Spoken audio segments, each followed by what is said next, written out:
Hello everyone, welcome to my channel pharma world official. So guys, आज हम pharmacy के third semester start करने वाले हैं और ये रहा अपना माइक्रोबायोलॉजी। तो माइक्रोबायोलॉजी में जैसा कि आप देख रहे हो, मॉड्यूल 1 में हमें इंट्रोडक्शन ऑफ माइक्रोबायोलॉजी पढ़ना है, हिस्ट्री पढ़ना है, उसके ब्रांच पढ़ना है, स्कोप पढ़ना है उसके बारे में, एंड द प्रोकैरियोट और यूकैरियोट्स भी पढ़ने, सारे पढ़ने। बट आज हम दो ही करेंगे, जो ये रहा अपना दोनों। तो आज की वीडियो में ये दोनों कंप्लीट करेंगे, फिर अगले नेक्स्ट वीडियो में हम ये कंप्लीट करेंगे। तो let's get started. So guys, microbiology के बारे में पहले हम जानते हैं कि माइक्रोबायोलॉजी होता क्या है। तो माइक्रोबायोलॉजी बेसिकली मैं पहले अपने अकॉर्डिंग में बता दूं। माइक्रोबायोलॉजी जो माइक्रोन नाम का एक ग्रीक वर्ड है। सो माइक्रोबायोलॉजी का मतलब जो कि माइक्रो के बारे, माइक्रो जो कि छोटे छोटे जीव होते हैं उनके बारे में स्टडी करना होता है। तो बेसिकली अगर हम इसको अच्छे से अगर एक्सप्लेनेशन करना चाहें तो ये इजीली हम देख सकते हैं, जैसे कि माइक्रोन एक ग्रीक वर्ड है जिसका मतलब स्मॉल होता है, and the bio means life, जो कि सब जानते हैं, एंड द लॉजी यानी कि स्टडी या फिर साइंटिफिक स्टडी हम बोल सकते हैं। तो सिंपली अगर इसको अगर हम कोलैबोरेट करें तो सिंपल से हमें समझ में आ जाता है कि स्टडी ऑफ द स्मॉल, या बोल सकते हैं, या फिर हम बोल सकते हैं माइक्रो ऑर्गेनिजम्स की स्टडी को हम माइक्रोबायोलॉजी बोलते हैं। तो माइक्रोबायोलॉजी में हमने यही पढ़ना है। और माइक्रोबायोलॉजी मतलब बेसिकली होते हैं 1 माइक्रोमीटर से भी छोटे पार्ट ऑर्गेनिजम्स होने चाहिए, जो कि अपने नेकेड आई से विजुअल ना हो। तो उनके बारे में हम पढ़ेंगे बाकी, क्योंकि ये अपने आसपास में होते हैं तो इनके बारे में जानना बहुत ज़्यादा ज़रूरी है। हम माइक्रोबायोलॉजी में क्या क्या पढ़ते हैं, तो माइक्रोबायोलॉजी में अपना ऑर्गेनिजम्स का माइक्रोस्कोपिक साइज पढ़ते हैं, classification, morphology, physiology, metabolism, distribution in nature, relationship to each other and the other living organisms. So guys, हम ये सब्जेक्ट, पहली बात तो माइक्रोबायोलॉजी हम पढ़ते क्यों है, सबसे पहले हमें ये जानना चाहिए कि माइक्रोबायोलॉजी है तो ये ठीक है, हम तो जानते हैं कि माइक्रोबायोलॉजी है क्या। माइक्रोबायोलॉजी बेसिकली ये माइक्रो ऑर्गेनिजम्स के बारे में स्टडी करना होता है। बट ये हम क्यों करते हैं और इससे क्या बेनिफिट है, ये सारे हम डिस्कस करेंगे। तो माइक्रोबायोलॉजी जो होते हैं पढ़ने का सबसे बड़ा सिग्निफिकेंट ये है कि अपने जो भी माइक्रो ऑर्गेनिजम्स हैं वो अपने सराउंडिंग में, इन्वायरमेंट में डिस्ट्रीब्यूटेड है, वो हर जगह पाए जाते हैं। और वो मतलब कि उनको ग्रो करने का, अगर उनको मॉइस्चर, टेम्परेचर सूटेबल ग्रोथ करने का मिल जाता है तो वो वहाँ पे ग्रो कर जाते हैं। तो ये अपने आसपास में होते हैं। तो और आसपास के बारे में जानना ज़रूरी है कि हमारे सराउंडिंग में कौन कौन से जीव रहते हैं और कौन से नहीं रहते। तो ये अपना बहुत ज़्यादा इंपॉर्टेंट होता है माइक्रोबायोलॉजी पढ़ना। तो माइक्रो मॉलिक्यूल्स एयर में, सॉइल में, ओशन में, फूड में जो हम खाते हैं वहाँ पे होते हैं, या फिर surface of our body inside the alimentary canal, तो वहाँ पे भी मिल जाते हैं। ये मतलब कि ऑलमोस्ट हर जगह मिल जाते हैं। तो ये रहा अपना effect of the human beings पे क्या होता है माइक्रो ऑर्गेनिजम्स का। तो ये बेसिकली इसका देखा जाए तो ये बेनिफिशियल भी होते हैं माइक्रो ऑर्गेनिजम्स और हार्मफुल भी होते हैं। तो पहले हम बेनिफिट्स पढ़ लेते हैं, फिर हार्मफुल पढ़ेंगे उसके बारे में। तो सबसे पहले आप फूड जो हम खाते हैं, जैसे कि ब्रेड हो गया, वाइन हो गया, या फिर जैसे चीज़ हो गया, तो इन सब में माइक्रोब्स होते हैं। जैसे ब्रेड में यीस्ट होते हैं, वाइन में आपका एक्रोबैक्टर होते हैं, एंड द चीज़ में आता है स्टेप्टोकोकस होते हैं, थर्मोफिल्स होते हैं। तो ये सारे बैक्टीरिया जो होते हैं, तो ये अपने जो भी खाने की चीज़ होते हैं कि इनको फ्रेगमेंटेशन करने में ये हेल्प करते हैं। जैसे चीज़ को फ्रेगमेंट करने का मतलब चीज़ का फॉर्मेशन करने का अगर चाहिए होगा तो सिर्फ ऐसे मिल के रख देने से, या फिर उसके मक्खन जो भी होते हैं तो अगर उसको रख देने से नहीं बन जाता है, उसमें स्ट्रेप्टोकोकस और थर्मोफिल्स बैक्टीरिया डालना पड़ता है, तब जा कर के वो फ्रेगमेंटेशन, फॉर्मेशन जो भी होता है प्रोसेस, वो होने के बाद ही चीज़ बनता है। तो इनका थोड़ा सा इंपॉर्टेंस हो जाता है वहाँ पे फॉर्मेशन में। और ये इंडस्ट्रियल एप्लीकेशन में भी यूज होते हैं, जैसे इंजाइम्स में हो जाते हैं। इंजाइम्स का तो बेसिकली आपको पता ही होगा, जो कि कैटालिटिक इफेक्ट देते हैं किसी भी केमिकल रिएक्शंस को प्रोसीड करने का। बेसिकली तो कैटलिस्ट के काम करते हैं। तो कैटलिस्ट जो होते हैं कि केमिकल रिएक्शंस करते हैं, और इंजाइम जो होते हैं वो इनसाइड द बॉडी में जो केमिकल, बायोकेमिकल रिएक्शंस होते हैं उनको इन्हेंस करने का, या फिर रेट ऑफ रिएक्शन को इंक्रीज करने का जो काम होता है इंजाइम्स का होता है। And then the amino acid, vitamin and the antibiotics, vaccine, pharmaceutical industries और ट्रीटमेंट्स में भी यूज होते हैं। ये बात एग्रीकल्चर की। तो एग्रीकल्चर में recycling of the element, nitrifying bacteria, ये सारे के सारे एग्रीकल्चर में यूज ऑफ द बैक्टीरियाज होते हैं, जो कि हमारे लिए बेनिफिशियल्स होते हैं। तो ये हार्मफुल है, जैसे कि फूड को स्पॉइलेज कर देता है, यानी कि फूड को सड़ा देता है। जैसा कि आप देखते होंगे कि कभी कभी गर्मी के दिन में ऐसे कहीं रोटी रख दिया आपने, या फिर चावल रख दिया, या फिर ब्रेड रख दिया तो उसमें मोल्ड आ जाते हैं, मतलब कि फंगस ग्रो कर जाते हैं उस पर। तो ये सारे फंगस आ जाते हैं जो कि माइक्रो ऑर्गेनिज्म, वो भी माइक्रो ऑर्गेनिजम्स ही हैं। तो वो फूड को स्पॉइल कर देते हैं, बर्बाद कर देते हैं, उसको डिकम्पोज कर देते हैं, तो जिसे हम डिकम्पोजर्स बोलते हैं। एंड डिजीज भी कर देते हैं, जैसे वायरल डिजीज हो गया, बैक्टीरियल डिजीज हो गया, फंगल डिजीज हो गया। जैसे वायरल तो अभी चल रहा है फिलहाल में जो कोरोना है, तो जो वायरल डिजीज है अंदर बैक्टीरिया का होता है, इसका भी डिजीज होता है, फंगस का भी डिजीज होता है, सारे हम पढ़ेंगे आगे। तो इसको आगे डील करते हैं कि कौन कौन से डिजीज होते हैं। फिर माइक्रोबायोलॉजी का जो हमें पढ़ना है, इसमें ब्रांच कौन कौन से होते हैं माइक्रोबायोलॉजी में। जैसे बैक्टीरिया की स्टडी को हम बोलते हैं बैक्टीरियोलॉजी, वायरस को तो वायरोलॉजी बोलते हैं, एंड फंगस को बोलते हैं माइकोलॉजी होता है, एंड फिर एल्गी की स्टडी को फाइकोलॉजी बोलते हैं। तो so guys, kingdom classification of organisms तो हमें पता ही है कि ऑर्गेनिजम्स का क्या क्या, ये तो हम 9th 10th से पढ़ते आ रहे हैं। Monera, protista, fungi, Plantae, animalia, ये सारे तो सबको पता ही होगा। तो इस बारे में डिस्कस करने की जरूरत तो है नहीं, वैसे आप बेसिकली जानते हो। तो इसकी बेसिकली फार्मा में ज़्यादा कोई रोल नहीं है इस टॉपिक का, बट मैंने डाल दिया क्योंकि ये थोड़ा सा बेसिक नॉलेज था। तो गाइज, जैसा कि आपने देखा था कि यूकैरियोट और प्रोकैरियोट के बारे में भी पढ़ना है, तो मैंने थोड़ा प्रेजेंटेशन उल्टा सीधा बना दिया है। तो मुझे पहले हिस्ट्री डालना था और इसके बारे में डिटेल डालना था, फिर जाकर के मुझे प्रोकैरियोट यूकैरियोट डालना था, बट आ गई है तो ये डील कर लेते हैं पहले। तो प्रोकैरियोट्स में जैसे कि ऑर्गेनिजम्स जो आते हैं, एग्जाम्पल उसके आते हैं बैक्टीरिया, प्रोकैरियोट्स। तो प्रोकैरियोट्स आप जानते ही होंगे, आप 9th 10th से पढ़ रहे हो तो बायोलॉजी। तो अगर आते हैं फिर यूकैरियोट्स की बात करते हैं, तो इसमें algae, fungi, protozoa, plants, animals, ये सारे के सारे यूकैरियोट्स होते हैं। एंड साइज़ की बात की जाए तो यूकैरियोट्स की होते हैं 5 माइक्रोमीटर से ज़्यादा हो जाती है साइज, और प्रोकैरियोट्स की बात की जाए तो 1 से 4 माइक्रोमीटर्स होते हैं। इनका साइज वेरी करता है इनके बीच में। एंड द न्यूक्लियस की बात की जाए तो प्रोकैरियोट्स में न्यूक्लियस मेम्ब्रेन एब्सेंट होता है और न्यूक्लियोलस भी एब्सेंट होता है। न्यूक्लियस के इनसाइड जो होता है उसको न्यूक्लियोलस बोलते हैं, वो एब्सेंट होता है। एंड अगर यूकैरियोट्स की बात की जाए तो न्यूक्लियस बॉन्डेड मेम्ब्रेन होता है, उसका न्यूक्लियर मेम्ब्रेन होता है और न्यूक्लियोलस प्रेजेंट होता है। अगर सेल वाल की बात की जाए तो पेप्टिडोग्लाइकन प्रेजेंट हो जाते हैं अगर यूकैरियोट्स की बात करें तो। और प्रोकैरियोट्स में अब वो पेप्टिडोग्लाइकन जो होते हैं वो एब्सेंट होते हैं। एंड द प्लाज्मा मेम्ब्रेन की बात की जाए, सिट्रॉल्स एब्सेंट होते हैं, साइटोप्लाज्मिक स्ट्रीमिंग एब्सेंट होते हैं, एंड द सिट्रॉल्स प्रेजेंट होते हैं यूकैरियोट्स में, and the cytoplasmic steaming present होते हैं। एंड अगर बात की जाए सेल मेम्ब्रेन इंक्लोजेड द ऑर्गेनेल्स, तो यहाँ पे एब्सेंट हो जाते हैं प्रोकैरियोट्स वाले केस में और यूकैरियोट में प्रेजेंट होते हैं। एंड राइबोसोम्स की बात की जाए तो ये 17 एस होते हैं और 18 एस। ये राइबोसोम्स के बारे में आपने क्लास 12th में पढ़ा था। एस का मतलब क्या होता है वो आप जानते हो, अगर नहीं जानते हो तब कमेंट करके बताओ, मैं आपको डील कर दूंगा। क्योंकि यार अगर मैं इतनी छोटी छोटी टॉपिक्स अगर डील करने लग गया तो ये वीडियो घंटों की हो जाएगी, तो अभी बहुत आगे करना है इसको। सो ये गाइस रहा अपना प्रोकैरियोट और यूकैरियोट का डायग्राम, आपको मैं जूम करके दिखा दूँ तो इसके बारे में आप तो बहुत पहले से पढ़ रहे हो, तो बेसिकली इसके बारे में जानने की ज़्यादा ज़रूरत है नहीं। ये रहा अपना next topic, the characteristic of the major group of the micro organism.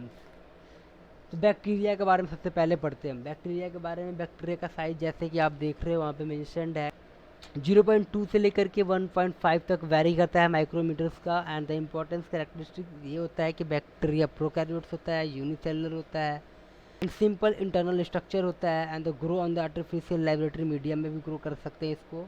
And the reproduction का मेथड उसका एसेक्सुअल होता है, मोस्टली सिंपल सेल डिवीजन होता है इसका।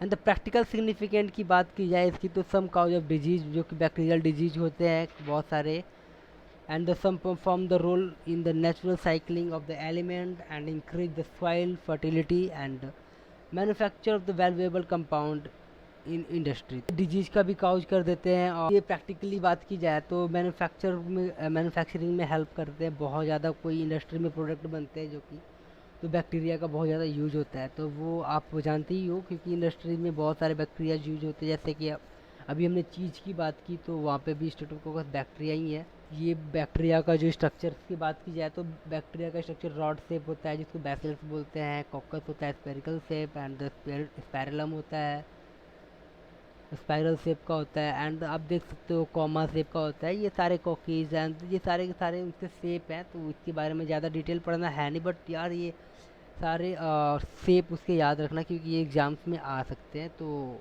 ये इंपॉर्टेंट होता है। तो वायरस के बारे में बात करेंगे तो वायरस के बारे में सिंपली यहाँ पे मेंशन है 0.015 2.0 माइक्रोमीटर तक का साइज इसका वेरी करता है। और इम्पॉर्टेंट कैरेक्टरिस्टिक्स की बात की जाए तो do not grow on the artificial medium, जैसे कि हमने बैक्टीरिया को लेबोरेटरी में हमने ग्रो करना हो तो कर सकते हैं, बट यहाँ पे वायरस की ग्रो करना हो तो आर्टिफिशियली हम नहीं कर सकते।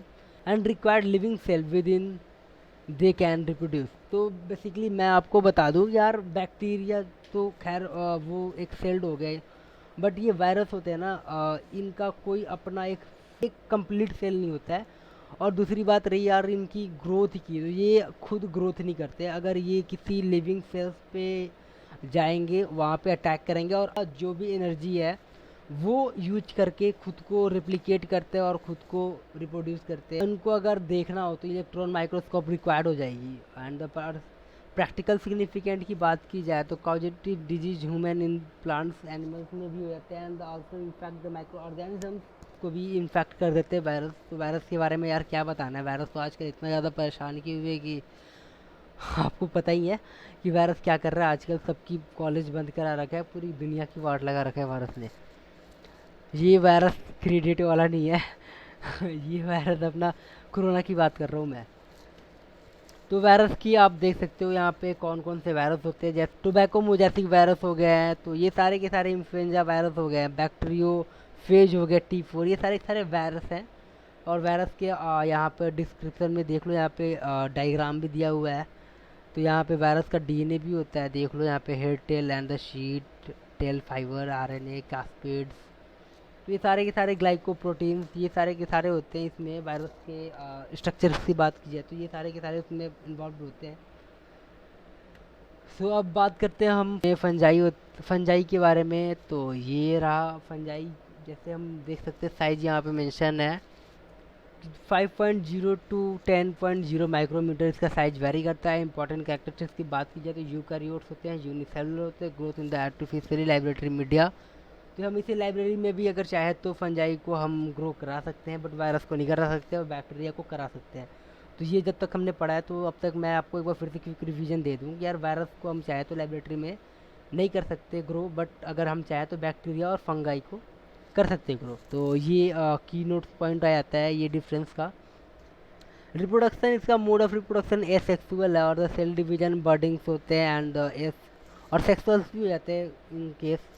तो बर्डिंग का तो आपको पता ही है, जैसे हाइड्रा का आपने देखा होगा, हाइड्रा जैसे वो बर्ड करता है एंड देन ड्रॉप करता है, फिर वो डेवलप करता है एंड देन वहाँ से फिर एक और फ्रैगमेंट होकर के गिरता है, फिर वो स्टार्ट करता है। मतलब कि ये बर्डिंग वाला सीन है जो कि आपने देखा ही है। तो प्रैक्टिकल सिग्निफिकेंट की बात की जाए तो सम काउच डिजीज, ये भी डिजीज काउच करते हैं and the use for the supplement, food supplement में भी यूज करते हैं हम। And the manufacturing of the alcoholic beverage, तो हम अल्कोहल बनाने में भी फंजाई का यूज करते हैं। सो फंगाई का आप देख सकते हो स्ट्रक्चर यहाँ पे, ये रहा एक और स्ट्रक्चर। तो जैसे हम ये फंगाई हम देखते हैं ब्रेड पे, तो ये आते हैं वहाँ पे मोल्ड जो होते हैं। तो ये रहा अपना स्ट्रक्चर। अब बात करते हैं प्रोटोजोआ के बारे में। तो प्रोटोजोआ बेसिकली 2.0 के 200 माइक्रोमीटर्स का साइज वेरी करता है इसका, यानी कि इसका साइज ये काफ़ी बड़ा हो जाता है, जो कि नेकेड आई से हम देख सकते हैं। इंपॉर्टेंट कैरेक्टरिस्टिक्स की बात की जाए तो यहाँ पे ये यूकैरियोट्स यूनिसेलुलर होते हैं and some cultivated on the library media, और कुछ होते हैं जो कि इंटरसेलुलर पैरासाइट्स होते हैं। एंड द रिप्रोडक्शन इसका देख सकते हो आप यहाँ पे मेंशन है, सेक्सुअल और asexual both. And the practical significant की बात की जाए तो ये भी भाई डिजीज करता है, ठीक है, ये भी पॉजिटिव एजेंट हो सकता है। फूड फॉर एक्वेटिक एनिमल, ये एक्वेटिक एनिमल का एज ए फूड भी काम आया। सो ये रहा आपका स्ट्रक्चर प्रोटोजोआ का, आप यहाँ पे देख सकते हो। अब बात करते हैं एल्गी की। एल्गी के जो मैं बेसिकली बता दूँ यार कि पानी के जो पास में लगता है ना वो ग्रीन कलर का, जिसे हम हिंदी में काई बोलते हैं भाई, लोकल लैंग्वेज में मेरे सब तो काई बोलते हैं। अब आपके साइड में जो भी आप समझ रहे हो, पानी के पास जो ठहरा हुआ पानी है, जो रुका हुआ पानी है, वहाँ लगता है ये, ठीक है। तो वो एल्गी वही है और कुछ नहीं है।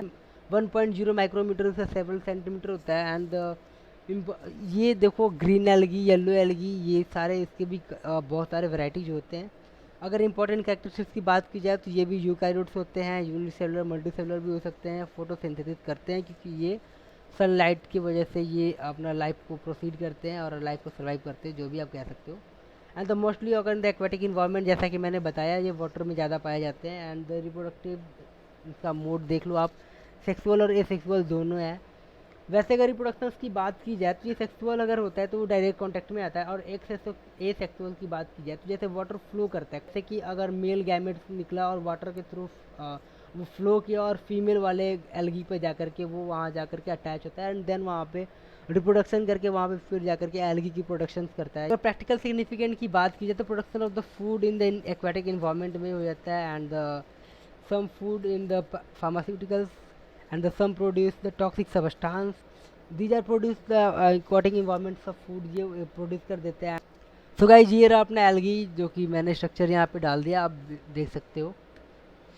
अब बात करते हैं हिस्ट्री के बारे में, हिस्ट्री ऑफ माइक्रोबायोलॉजी। तो गाइस अगर हिस्ट्री की बात करें सबसे पहले आता है एंटोनियो वैन लीवेनहुग, तो इनका बहुत ज़्यादा योगदान रहा है, तभी इनका नाम सबसे पहले आता है। इन्होंने सबसे पहले ऑब्जर्व किया था और डिस्क्राइब किया था सिंगल सेल ऑर्गेनिज्म, जिसको हम एनिमल क्यूल्स बोलते हैं, and we now refer to as the micro organism, हम उसको रेफर करने लग गए क्योंकि उन्होंने सबसे पहले टर्म यही दिया था, बट अब माइक्रो ऑर्गेनिज्म हम यूज करते हैं।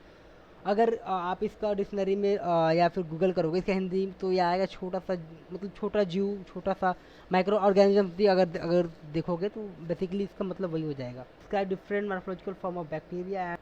First record observation of muscle fibre bacteria spermatozoa and the blood flow in the capillaries small vessels. तो ये रहा डायग्राम जो कि उन्होंने अपने गैजेट्स था उनका, जो आप देख सकते हो यहाँ पे लेंस है एंड द सैंपल होल्डर, यहाँ पे सैंपल होल्ड करके रखते, यहाँ पे सैंपल रखते हैं, एंड द फोकस यहाँ पे। तो ये उनका माइक्रोस्कोप है जो कि 16वीं सेंचुरी का माइक्रोस्कोप इसको बोल सकते हैं, जो कि उनका गैजेट खुद का बनाया हुआ था, और उससे इन्होंने माइक्रो ऑर्गेनिज्म उससे पहले देखा था जो कि सिंगल सेल्ड होते हैं। तो बेसिकली जो मैंने बताया वही यहाँ पे, और ये इन्होंने जो देखा था डायग्राम वो रहा इनका डायग्राम। तो आप देख सकते हो यहाँ पे डायग्राम ABCDEFGH जो भी है यहाँ पे। फिर बात करते हैं अगर सेकंड पे, तो रॉबर्ट हुक आते हैं जिन्होंने डेवलप किया था कंपाउंड माइक्रोस्कोप, जो कि माइक्रोबायोलॉजी में बहुत ज़्यादा इंपॉर्टेंट है वो, क्योंकि यार हमें तो माइक्रोस्कोप में छोटे छोटे जीव के बारे में पढ़ना है, छोटे छोटे ऑर्गेनिजम्स के बारे में ही पढ़ना है, तो यार माइक्रोस्कोप की जरूरत पड़ेगी। तो इन्होंने कंपाउंड माइक्रोस्कोप बनाया था जिनका नाम रॉबर्ट हुक है। थर्ड आता है लुईस पास्चर। तो लुईस पास्चर के बारे में मैं आपको बता दूं यार, ये बहुत ज़्यादा इंपॉर्टेंट है, इसके नाम का थ्योरी आ जाता है एग्ज़ाम में। सीरियसली इसको यार है तो रट्टा मार के रख लो, ये एग्ज़ाम में थ्योरी आ जाता है डायरेक्ट इसके नाम का, कि इसने कौन सा लॉ ये थ्योरी जो भी दिया था इसके नाम के साथ आ जाता है। तो ये यार थोड़ा ज़्यादा इंपॉर्टेंट होता है, तो आप इसको एक बार देख लो। बेसिकली मैं बता दूँ यार पढ़ना क्या है। इन्होंने सबसे पहले दिया था कि जो हम पॉस्चराइजेशन ऑफ मिल्क करते हैं, तो जो मिल्क को हम बॉईल करते हैं उसका बैक्टीरिया को मारते हैं, या लिक्विड कोई भी लिक्विड की अगर बैक्टीरिया मारते हैं हम बॉईल करने के बाद, वो हमारा मानना है और इनका मानना था, और वो सही बात भी है कि यार अगर हम लिक्विड को बॉईल करेंगे तो वो उनके बैक्टीरिया जो भी है सारे किल हो जाते हैं, एंड देन वो आप हल्का ठंडा करके आप इसको यूज कर सकते हो। तो इन्होंने पहला थ्योरी ये दिया था, और एक और थ्योरी दिया था जो कि यहाँ पे है डेवलप, मैं पढ़ देता हूँ। तो ट्रेन द केमिस्ट फ्रांस है ये, and establish the fermentation of the couch by the microbial agent, demonstrate the aerobic fermentation by the both bacteria and yeast, produce the yeast products and alcohol, the development of the pasteurization prevent the spoilage of the wine by the bacteria, जो कि मैंने बताया pasteurization में जो कि basically वो boil करते हैं और बैक्टीरिया मारते हैं और कुछ नहीं सीन इसका। noted that the different type of fermentation were associated with the different kind of microbes, develop method of the technique of the bacteriology, इन्होंने बैक्टीरियोलॉजी का मेथड भी टेक्निक डेवलप किया था, and prove the microbe arise from their like. अगर इनकी दूसरी theory की बात की जाए तो introduction of the sterilization technique इन्होंने दिया था। मैं आपको बता दूं बेसिकली इसका फंडा क्या था। तो ये pure culture of chicken cholera bacteria, जो कि हम एक चिकन जो होते हैं जो कि उनको वैक्सीनेट करते हैं, इजेक्यूएट करते हैं, एंड वो हेल्दी रहते हैं आफ्टर सेवरल वीक। अगर एक चिकन में अगर पहले से इंजेक्टेड है तो वो हेल्दी है, अगर एक चिकन में वो इजेक्टेड नहीं है तो वो बाद में डेड कर जा रहा है। तो यही बेसिकली इनका वैक्सीन का फंडा था। इन्होंने वैक्सीन का लुईस पास्चर ने वैक्सीन का दिया, तो आप ये चीज़ को याद रखो। और सबसे इंपॉर्टेंट वो बैक्टीरिया वाला था जो कि बॉईल करने के बाद बैक्टीरिया डेड कर जाते हैं। सो गाइस आते हैं नेक्स्ट नंबर पे जोसेफ लिस्टर। तो जोसेफ लिस्टर जिसे हम फादर ऑफ एंटीसेप्टिक सर्जरी बोलते हैं, बेसिकली इन्होंने बताया था यार कि अगर हम सर्जरी करते हैं तो हाथ को सैनिटाइज कर ले, हैंड वॉश कर ले, ग्लव्स को सैनिटाइज कर ले, ताकि अगर ये हाथ पे जो बैक्टीरिया है, अगर हम देखो अगर सर्जरी कर रहे हैं तो मतलब अगर पेशेंट्स को बॉडी को टच कर रहे हैं, उसके इंटरनल पार्ट को टच कर रहे हो, अगर हाथ पे या आपके ग्लव्स जो भी यूज कर रहे हो आप सर्जरी के ड्यूरेशन में, उस पर अगर बैक्टीरिया है तो उसके बॉडी में जाएगा एंड देन वो हो सकता है सीवियर इंजर कर सके उसे।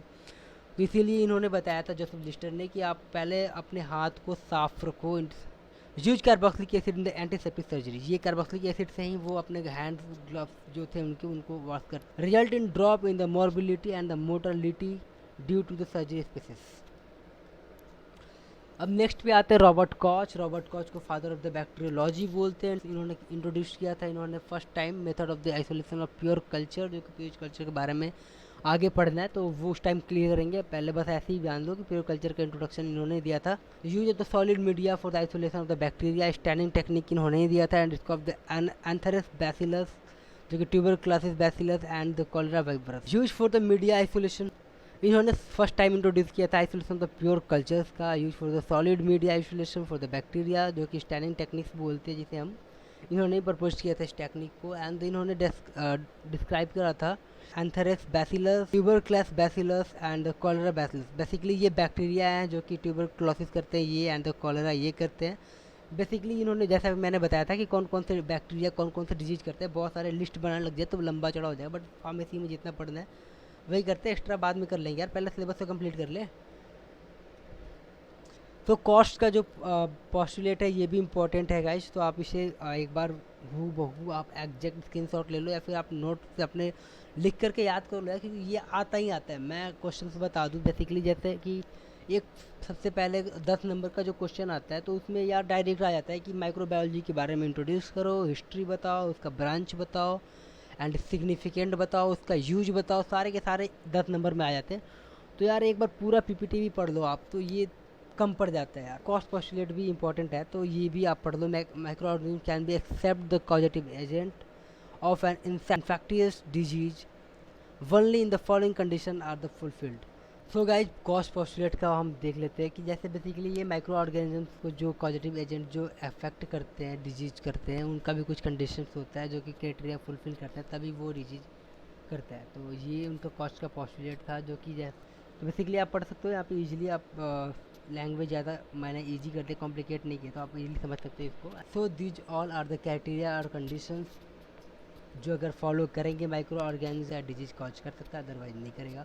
तो नेक्स्ट आते हैं पॉल एहरलिक। तो इनको हम फादर ऑफ कीमोथेरेपी बोलते हैं। कीमोथेरेपी बेसिकली आप जानते हो केमिकल्स की यूज करके जो थेरेपी करते हैं, ट्रीटमेंट करते हैं, सिंपल सा मतलब है इसका। Applied stain to the cell और the tissue for study of the function, report acid fast nature of the tuberculosis bacillus, discovered salvarsan derivative of the arsenic, sometime called magic bullet, and gave to rise the new branch of the medicine chemotherapy। यार basically इन्होंने chemicals का use कर करके और सारे treatment करा था, तो इन्हें इसी वजह से हम कीमोथेरेपी बोलते हैं। उन्होंने अपनी कीमोथेरेपी की वजह से माइक्रोमोलिक्यूल्स अपने बॉडी में होते हैं जो कि इन्फेक्शियस होते हैं, उनको इन्होंने किल करा था। जैसे कि आप देख सकते हो कि एग्जाम्पल्स में ले लो आप, कैंसर का होता है तो कीमोथेरेपी उसका होता है। तो यार कीमोथेरेपी में तो बेसिकली मैं उसको बता दूँ कैंसर के बारे में यार, वो रैपिड डिवीजन जितने सेल करते हैं उनको वो किल करता है। और अपना हेयर ग्रोथ जो होता है, रैपिड सेल डिवीजन होता है, तो वो सारे बॉडी के जितने भी हेयर होते हैं कीमोथेरेपी में, तो वो अगर कैंसर वाला ट्रीटमेंट होता है कीमोथेरेपी तो वहाँ पे सारे के सारे बॉडी हेयर्स रिमूव हो जाते हैं, क्योंकि वो भी वही काम करते हैं, रैपिड सेल डिवीजन करते हैं। तो यार और कैंसर सेल भी रैपिड सेल डिवीजन करता है, तो वो कीमोथेरेपी जो अब तक चल रहा है, क्योंकि वो अच्छे से वेरीफाई नहीं कर पाता है कि कौन सा अपना कौन सा बॉडी का सेल है और कौन सा पैथोजन है, आइडेंटिफाई नहीं कर पाता है, तभी वो ऐसा होता है। सो नेक्स्ट आते हैं अपना अलेक्जेंडर फ्लेमिंग। तो इन्होंने फर्स्ट एंटीबायोटिक का डिस्कवरी किया था। जैसे कि आप पेनिसिलिन के बारे में आप जानते होंगे। बेसिकली इनका जो पेनिसिलिन का डिस्कवरी था वो एक्सीडेंटली था। इन्होंने कोई लैब कर करके कोई टेक्निकली इन्होंने अपना माइंड सेट नहीं करा था कि नहीं हमें ये एंटीबायोटिक बनाना है, बट इनका लैब कुछ टाइम तक बंद था। और कुछ टाइम के बाद अगर ये आते हैं तो एक पेनिसिलम नोएटम नाम का एक लीफ होता है, वो पत्ता होता है, और वो कहीं पे पड़ा हुआ था उनके टेबल पे, और वहाँ पे जो भी फंगस थे वो सारे के सारे डेड कर गए थे। तो उन्हें लगा यार ये तो फंगस को किल करता है, तो उनके दिमाग में आइडिया आया, एंड देन इन्होंने एंटीबायोटिक का एक बनाया जो कि पेनिसिलिन नाम से सबसे पहले आया था। जैसा कि मैंने बताया वो सारी की स्टोरी यहाँ पे 2 वीक के बाद जो आए थे, एंड देन उन्होंने देखा। तो ये रहा अपना पेनिसिलिन का स्ट्रक्चर जो कि आप देख सकते हो आपकी स्क्रीन पे। तो थैंक यू गाइज़।